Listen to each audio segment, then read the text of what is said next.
Welcome to a frosty and windy day here in the Midwest. I'm Robert, KE0STT, taking a walk outside. Frost in the trees, a chill in the air. It's December.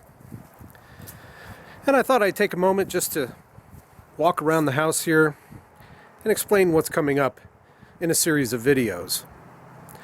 I'd like to rebuild my amateur radio station.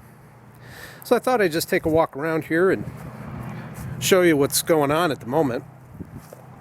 Here you can see, this is my temporary 10-meter antenna. Very frost-covered wire here. It's a vertical.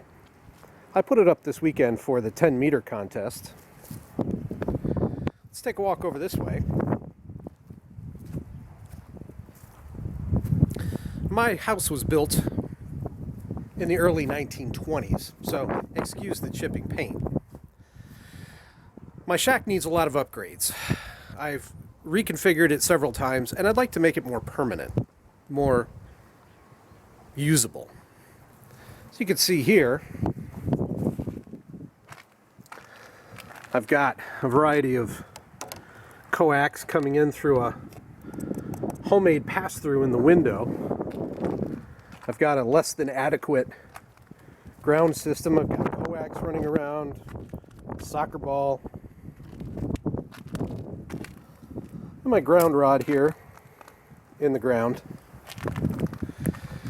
I've had various antennas up over the years, and it's time to reconfigure them. So I hope you'll stick around and watch the next series of videos as I rebuild my amateur radio station. Thanks for joining. I'm Robert, KE0STT, and maybe you're a ham like me.